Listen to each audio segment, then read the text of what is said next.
Donc,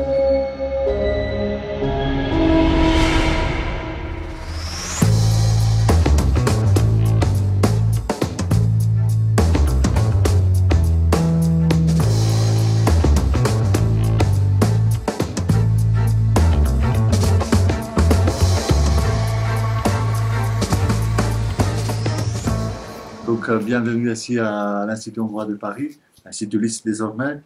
Nous sommes extrêmement heureux d'avoir parmi nous Marc Rojar, le cinéaste qui a réalisé ce film, ainsi que Fabien Moreau, qui nous parlera un peu au début de la projection. Et après, il y aura un petit débat où vous pouvez poser vos questions. Et à la fin, il y aura un verre de vin autour duquel on peut quand même continuer la discussion. Donc, je vous souhaite une très bonne projection et je donne la parole tout de suite à Marc. Ça me fait très plaisir d'être ici avec vous pour plusieurs raisons. La première fois que je suis venue en France, c'était pour voir le Disneyland et c'est mon seul souvenir pour le moment. Il y a 2 ans, j'aurais pu venir une deuxième fois, mais finalement, ce voyage a été annulé à cause de la pandémie, donc je devais rester à la maison. Et pour une fois, je suis vraiment là en personne et je peux me réjouir d'être là et d'admirer cette ville où le cinéma a toujours gardé sa floraison. Et je suis heureux aussi de pouvoir accompagner ce film et je suis très curieux d'écouter vos questions après le film, donc j'attends beaucoup ce débat. Amusez-vous bien, bonne soirée.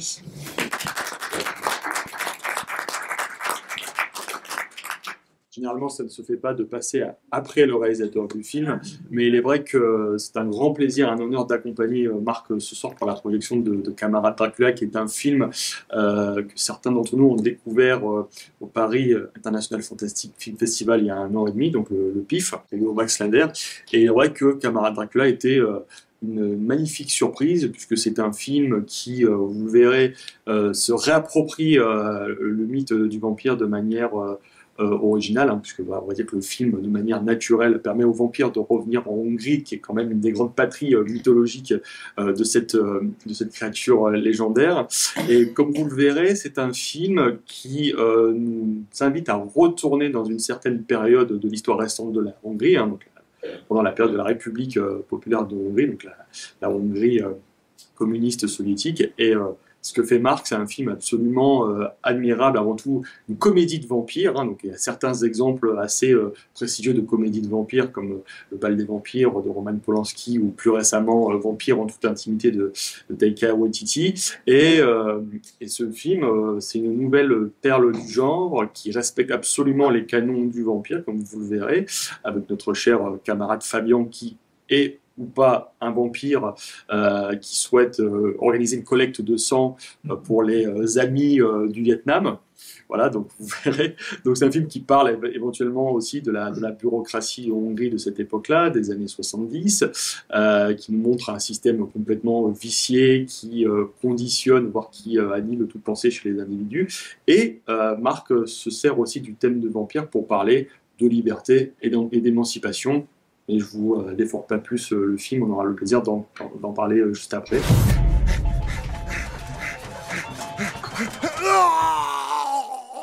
Qui gagne aujourd'hui? 3 minutes 10. L'opération débutera à l'hôtel Gellert. Essayez de vous rapprocher physiquement et mentalement de la cible. Il est fort possible qu'il soit en possession d'une technologie anti-âge. Le comité central veut expressément qu'il nous la livre.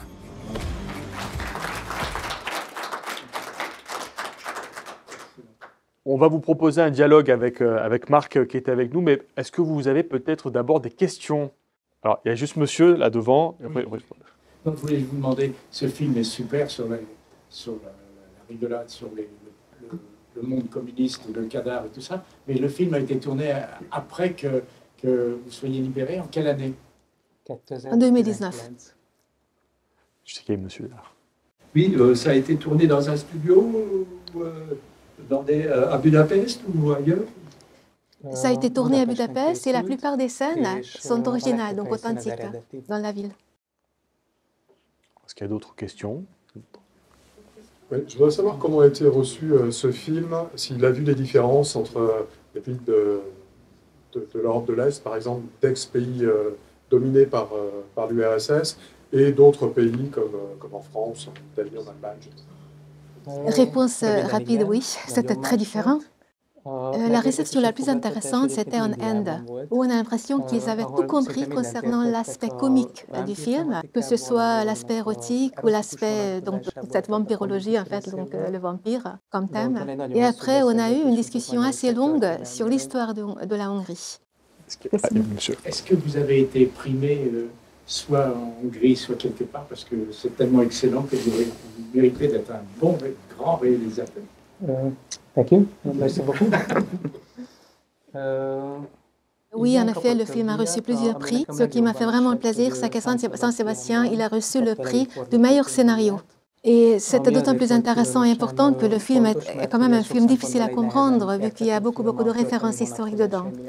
Ça m'a rassurée dans la mesure où le film était compréhensible et que les spectateurs ont réussi à décoder en quelque sorte plusieurs couches du film. Et bien sûr, je dois ajouter tout de suite que pour que ça marche comme ça, le rôle des acteurs est très important et donc c'est grâce à eux que le film est devenu compréhensible parce qu'ils nous font vivre en fait l'histoire.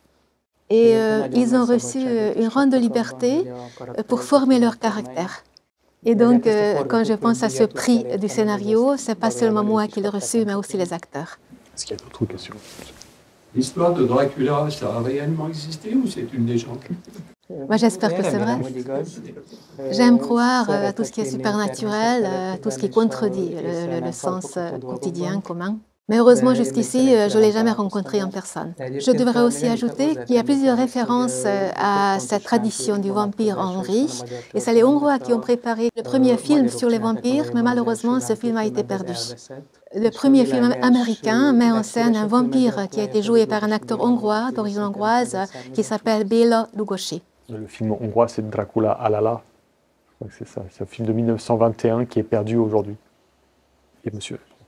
Est-ce que ce film fait déjà l'objet d'une diffusion en DVD ou Blu-ray en Hongrie? Et y aura-t-il une diffusion en France, c'est-à-dire avec sous-titres français?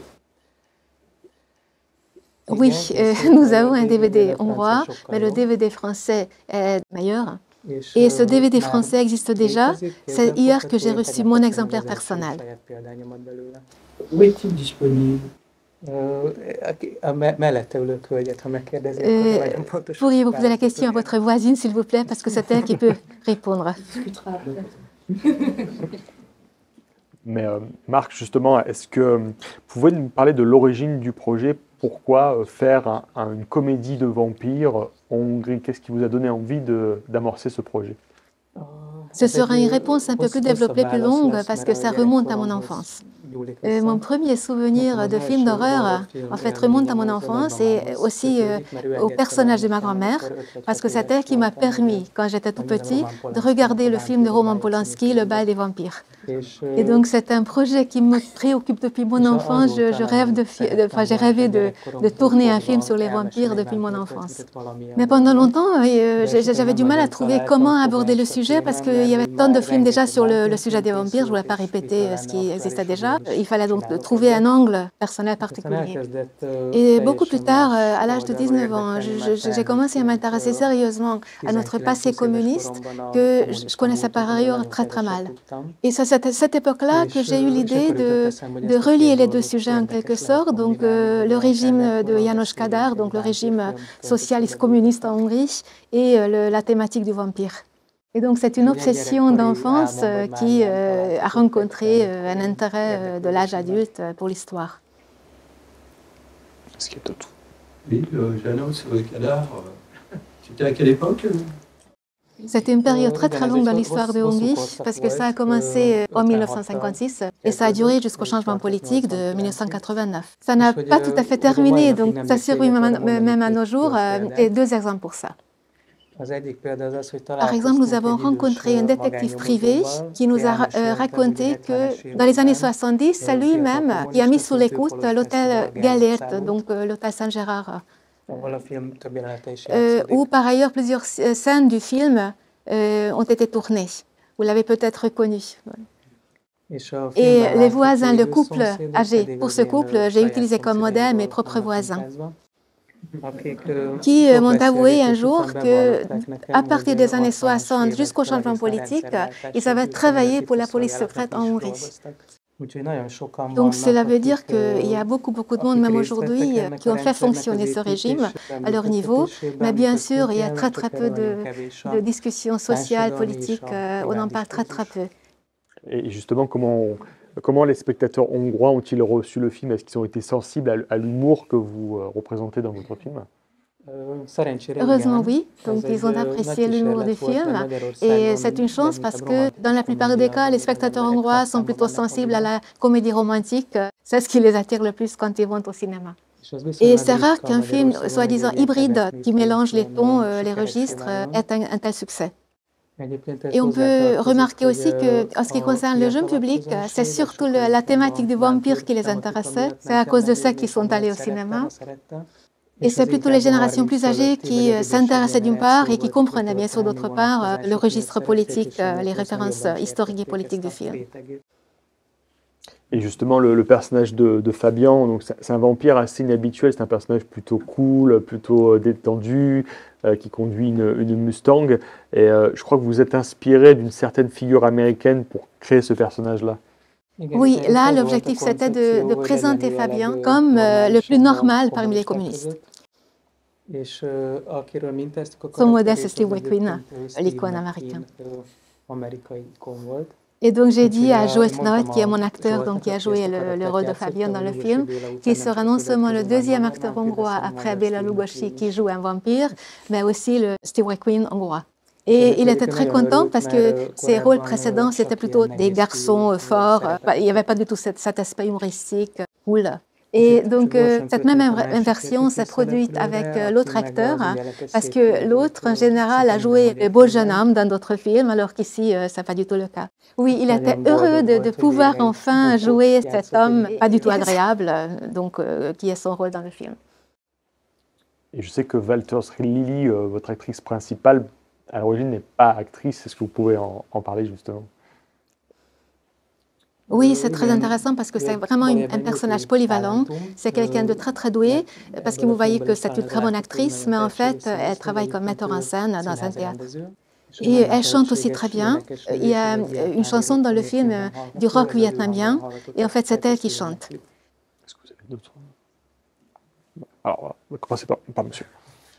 Oui, j'ai trouvé le personnage de Kadar intéressant. Kadar est un personnage dans l'histoire qui est ambigu, parce qu'on sait qu'avant la Révolution, c'était plutôt un libéral, en fait, il était vu comme ça, puis ensuite, après la Révolution ratée, il a servi les soviétiques, mais en même temps, ensuite, en Hongrie, il a assoupli, si l'on peut dire, la situation. Et là, il est montré comme pire qu'un vampire, puisqu'il est on dirait un mafieux américain. Il a fait une rencontre du 4e type, il paraît invulnérable, et il fait couler le sang en tirant sur la jeune femme sans aucun scrupule. Et donc j'aurais voulu savoir comment il voyait ce Kadar, aussi bien personnage que homme politique. Pour moi, il reste quand même un dictateur sanguinaire. Et il y a beaucoup de preuves historiques qui montrent que ça a été le cas. Mais notre principe de base, c'était de traiter tous les caractères, donc ainsi aussi celui de Kadar, avec beaucoup d'empathie dans le film. Et on voulait garder aussi cet aspect ludique. Le point de tournant à la fin, c'est qu'on apprend même qu'il croyait aux rencontres de 4e type, il croit aux ovnis, etc. Alors ça, c'était vraiment, disons, la grande surprise. Ça a été l'idée de l'acteur qui joue le personnage. Et en fait, l'idée est venue de faire réel, c'est qu'il y a un autre communiste, un autre membre illustre du Parti communiste hongrois, qui n'était pas Kadar, mais quelqu'un de très connu dans le pays, est effectivement devenu à la fin de sa vie quelqu'un qui croyait aux ovnis. Et nous avions l'impression qu'on pouvait se permettre cette folie dans le film.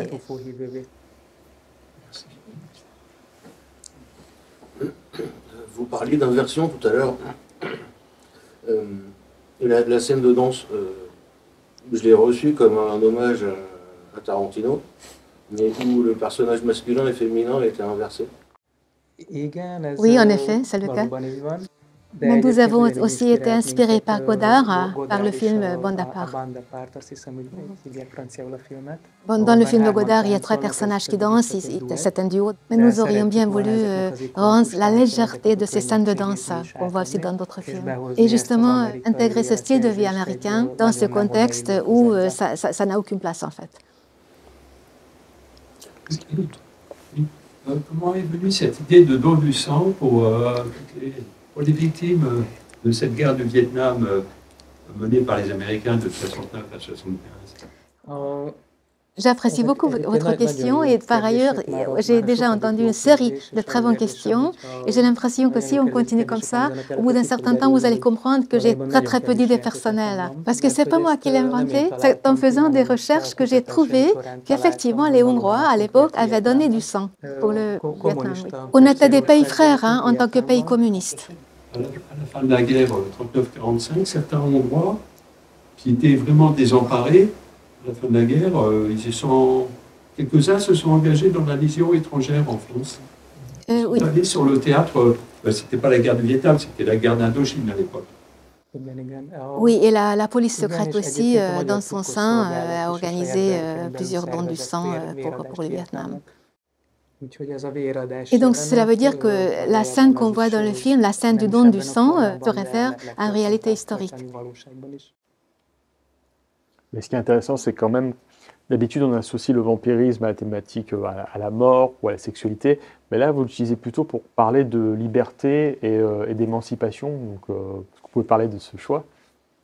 Mais justement, c'est la conception que ici, le vampire dans ce film ne représente pas le mal, au contraire, c'est quelqu'un qui apporte la liberté.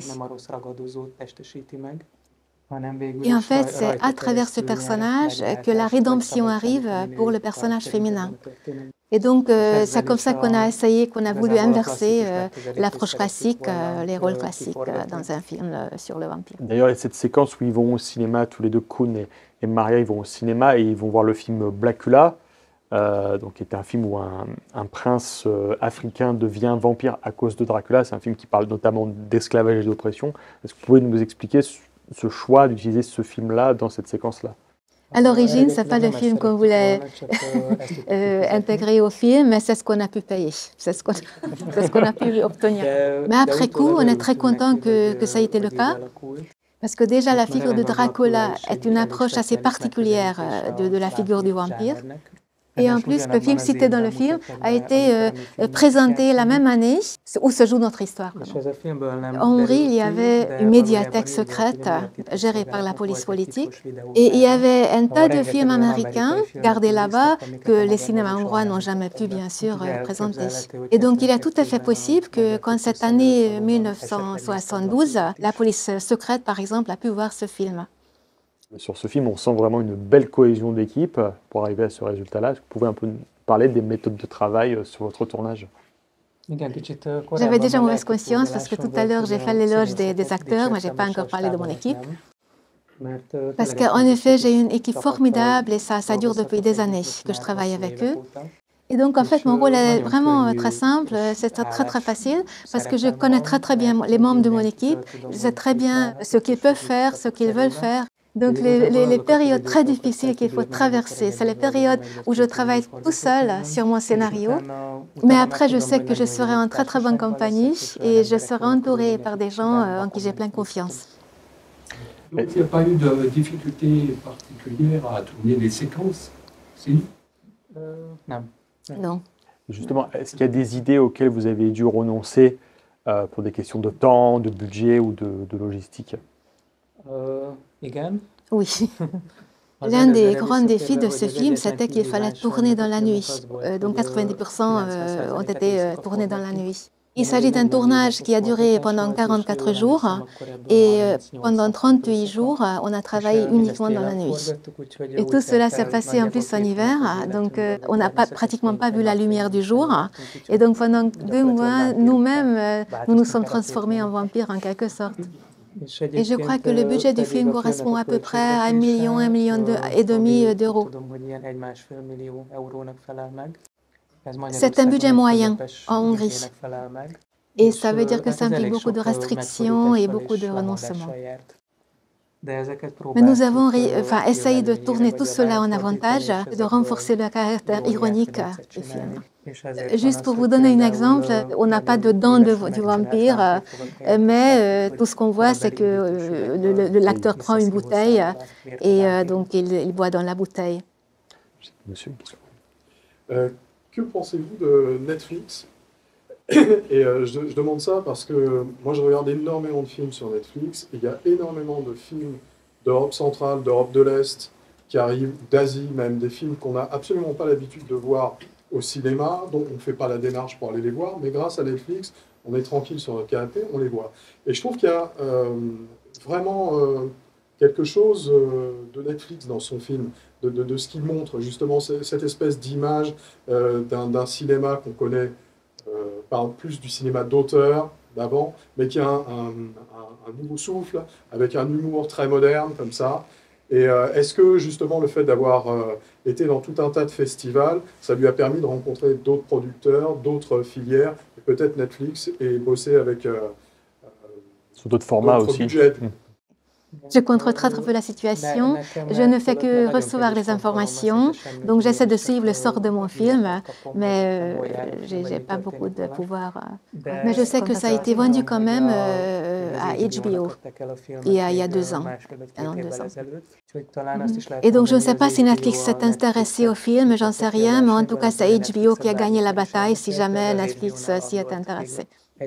Mais par ailleurs, j'apprécie beaucoup cette approche démocratique que représente Netflix, par exemple, et qu'on peut y voir vraiment des films qu'on ne peut pas voir ailleurs. Le problème, c'est qu'il faut quand même savoir quel type d'algorithme utilisent ces services streaming, parce que ce qui peut arriver, c'est que le film existe bel et bien sur Netflix, mais personne ne le voit. Parce que mon premier film du cinéma a été déposé sur Amazon, mais personne ne l'a vu. Justement, Marc, sans déflorer les sujets, est-ce que vous pouvez nous parler de vos futurs projets éventuellement? Ce qui vous attend dans le futur? J'en ai plusieurs. Le premier projet que j'espère que je pourrai peut-être réaliser dans les années à venir, c'est une série qui se compose de 4 parties. Ce sera aussi un film de genre, c'est un sujet contemporain. Donc il s'agit d'un tueur en série dans ce film. Et l'autre film, ce serait un film pour le cinéma, et ça porterait sur la production, la préparation du dernier film muet hongrois. Donc, c'était une commande de la part de l'État. Il fallait présenter au public la maladie de la syphilis et de comment se protéger contre cette maladie. Et donc, les réalisateurs de ce film ont essayé de faire un film d'auteur, un film artistique à partir de ce sujet et de ce projet éducatif. Et donc, mon film portera sur la façon dont ce film a été produit. Il y a plus de questions. És ezt korábban szerettem volna mondani, csak egy önkorrekció, hogy nem San Sebastianban, hanem Sitges-ben nyert a film. Pardon, permettez-moi de rectifier, je me suis trompée tout à l'heure. Donc le prix que j'ai reçu, c'était pas à San Sébastien, mais à Sitges. Sitges. Voilà. Sitges. Donc je me suis trompée de nom. Espagne. Oui. Pour information, le film, donc Camarade Dracula, sort en France en Blu-ray, donc chez nos amis d'Extra Lucide Film qui ont co-organisé la soirée ce soir avec l'Institut Litz. Donc le film existe en France, donc vous pouvez le voir et le revoir. Donc n'hésitez pas à vous le procurer si ça vous intéresse. Et merci Marc encore pour cette très belle soirée, pour vos éclairages sur ce film que visiblement a émerveillé nos spectateurs. Je tiens à vous remercier pour vos questions et ce n'est pas du tout une pure formule de politesse. J'ai beaucoup apprécié votre présence et vos questions et je vous en remercie.